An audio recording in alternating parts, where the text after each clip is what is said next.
Nagluluto po ako mga kananay ng ube. Hindi pala ube. Bundo po siya at nilagyan ko lang ng flavor ng ube kasi wala pong ube dito sa amin sa panahon ngayon. So ito po ay bundo na nilagyan ko lang ng flavor. Niluto ko sa flavor na uklay ube. Para panghalo namin doon sa aming bilo-bilo.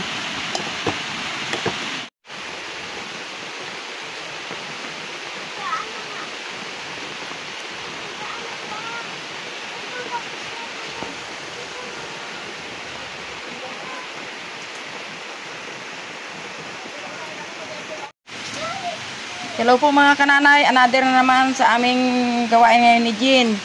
Yan po, magagawa po kami ng bilo-bilo or binignet ang tawag sa iba. Yan, haluan namin ng yung nakuha naming langka with banana ripe. Gataan po namin. At saka yung ube doon ay kasalukuyang niluluto ni Jean. Yan po.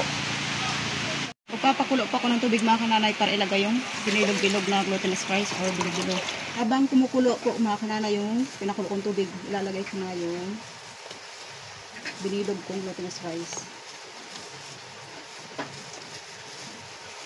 Yan, kailangan isa-isahin ko para hindi malikit.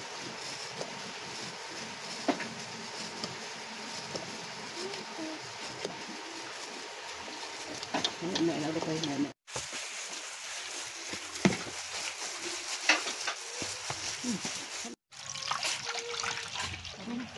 Habang kumukulo po mga kananay yung glutinous rice at sa tingin ko po ay luto na kasi nag-expand, lumaki. Ilalagay ko na yung makrimang gata o anong gata. Ilalagay ko na rin po yung inimbintuhan kong ubi. Bundo siya pero ginawa kong ubi. Kasi wala pang ubi sa panahon ngayon. Ilalagay ko na rin po yung dinayat-dayat kong saging na saba. Hindi ko na dinamihan kasi medyo maasim kapag marami siya kaya tama lang. Ilalagay ko na rin po mga kananay itong hinog na langka na dinayat-dayat. Dinami ko na para siya yung gawin kong pampatamis. Kung magdagdag pa ako ng sugar ay konti lang. Dahil po matamis na yung saging at langka mga kananay, dadagdagan ko lang ng konting asukal para hindi sobrang tamis. Hindi ko na lang siya tatakpan para hindi magmantika. Ang aming merinda, binignet or sa amin tao po ay bilo-bilo. Yan po. Bago ako maggawa ng lambat ay merinda muna. Ngayon po, sino naman po ang magpasalamat sa atin?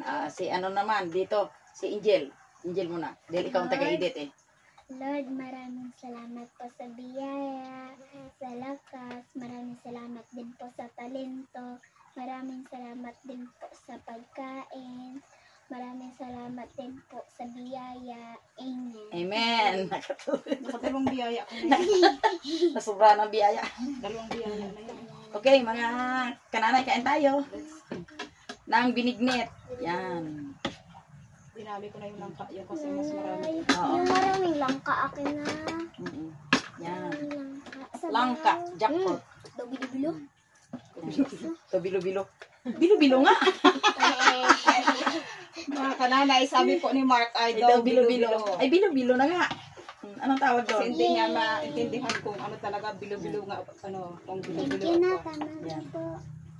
Okay. Walang saging na. Kano naman, thank you. Ay, Sabi ni Mark daw ay daw bilo-bilo. Ay, samantalang bilo-bilo nga. Kasi sabi ni nanay, binignet, hindi niya Binignet. naintindihan yung word na binignet. Ay, tayo mga kananay, merinda. Binignet, bilo-bilo.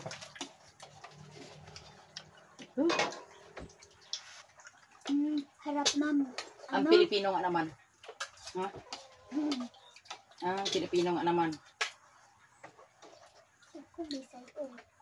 Bisayog. Oo. Kayo man ay ano? Bisaya, Tagalog ka man. Eh di ano? Taglis. Taglis. Hindi.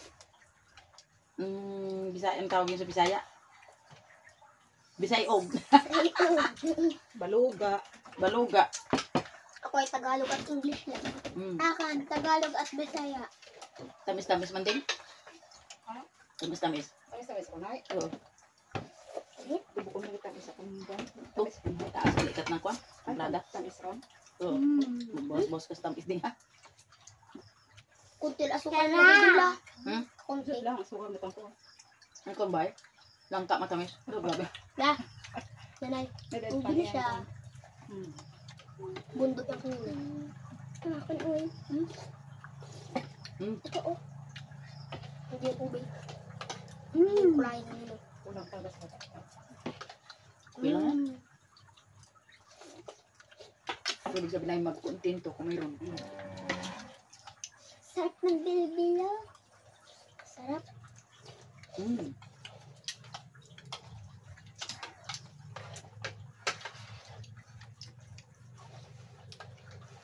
Pag isang kagat ako mainit ay. Malamig! Malamig ka kayo. Ano yet? Kami noon maggawa ng bilo-bilo ay halos kalating ira o isang araw din. Ano mo na, bababad mo ng bigas na malakit. Pag malambot na, bayuhin. Tapos dikdikin pa yan. Isalain. Tama yun, para bago magkain ay yung mata ay puti na sa gutom. Pagkakos siya ba ulit?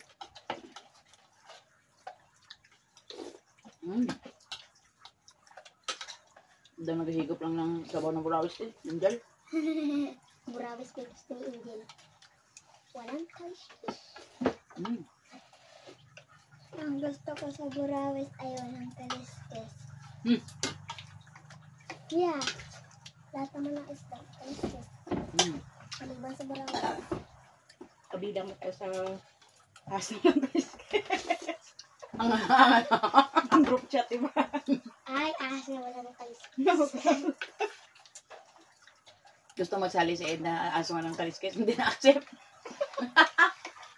Ano ka na inventor na kaya hindi mo? Mga kananay. Basta sa pagkain masaya ang Pilipino. Kasi Filipino food naman talaga ito. Mm. Hindi ko makain ito ang mga Binignit. sa ibang bansa. Mga Englisher. Ibigyan mo yung Hindi binignit. nila ito kilala. Binigyan mo. Ay. Ko, wala na picturean. Hindi mo? Ha? Nagutom nila. Patay. Nabidyohan mo? What not video niya, wala na picturean. Kailangan ay pwede mo i-screenshot yan. Yun, screen cam ka ron eh. Pero hindi mo nakita ang ganon. Sa aya nag-ano, Ah. no, obra mo ni aya. Yung You know. Ano yung video? Babay mo na yun. Babay mo na yun. Ayan, mga kanaray. Masaya kami sa kumain ng binignit or bilo-bilo. Hanggang dito na lang po kami. Ay, tikaping pa ay. Thanks for watching. So mga kananay, katapos namin ng merinda ay balik na naman ako dahil ako yung nagagawa ng lambat namin na pang aligasin. Yun. Ay gagawa kami dahil sabi ng mga anak ko dun sa baba ay marami daw.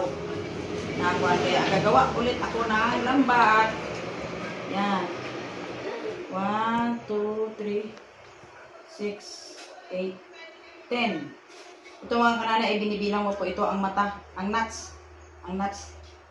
Ang tawag nito sa ibang ano sa English ay nuts. Yan maya po mga kanana ay ako ititinda ulit ng isda ni Eric. Kasi nagpalaot si Eric at si Milen. Yun po ay may huli sila. Ako na lang po magkatinda mamaya. Kaya ito po medyo nagbisibisihan si kananay.